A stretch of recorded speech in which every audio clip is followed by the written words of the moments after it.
America द्वारा reciprocal tariff घोषित होने के बाद भारत 4 विकल्पों के साथ तैयारी पूरी। बता दें कि अमेरिका के राष्ट्रपति डोनाल्ड ट्रंप द्वारा बुधवार को घोषित किए जाने वाले जवाबी टैरिफ पर भारत ने रुको और देखो की नीति अपनाई।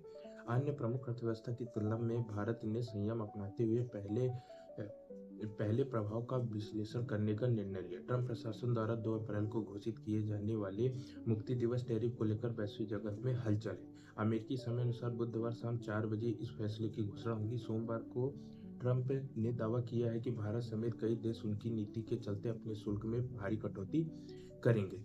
भारत ने 4 स्टेप के साथ अपनी तैयारी पूरी की है। भारतीय अधिकारियों के अनुसार भारत ने संभावित परिस्थितियों और उनके भारतीय व्यापार पर होने वाले असर का अध्ययन किया। यदि यह टैरिफ उत्पाद विशेष होगा तो चीन, मैक्सिको, कनाडा और यूरोपीय संघ के निर्यात सबसे अधिक प्रभावित होंगे। इससे भारतीय उत्पादों को प्रतिस्पर्धात्मक लाभ मिल सकता है। यदि यह टैरिफ क्षेत्र विशेष होगा तो वैश्विक बाजार में सभी देशों को अतिरिक्त लागत और लाभ में कटौती का सामना करना पड़ सकता है।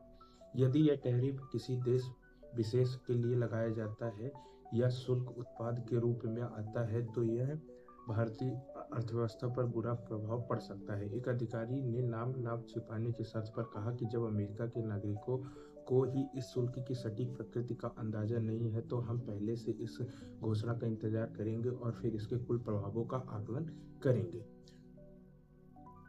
भारत अमेरिका व्यापार वार्ता और आगे की रणनीति। प्रधानमंत्री नरेंद्र मोदी ने राष्ट्रपति डोनाल्ड ट्रंप ने भारत अमेरिका को व्यापार संबंध में गहरा करने की सहमति जताई है। दोनों देशों ने मिशन 500 के तहत 2030 तक कुल द्विपक्षीय व्यापार को $200 अरब से बढ़ाकर $500 अरब तक करने का लक्ष्य रखा है।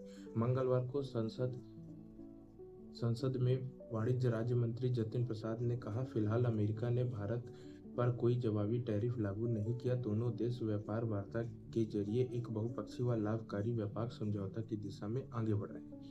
केंद्रीय वाणिज्य मंत्री पीयूष गोयल ने भी लोकसभा में स्पष्ट किया है कि भारत की शुल्क नीति का उद्देश्य व्यापार को नियंत्रित करना, घरेलू उद्योगों को सुरक्षित करना और करों के माध्यम से राजस्व उत्पन्न करना है।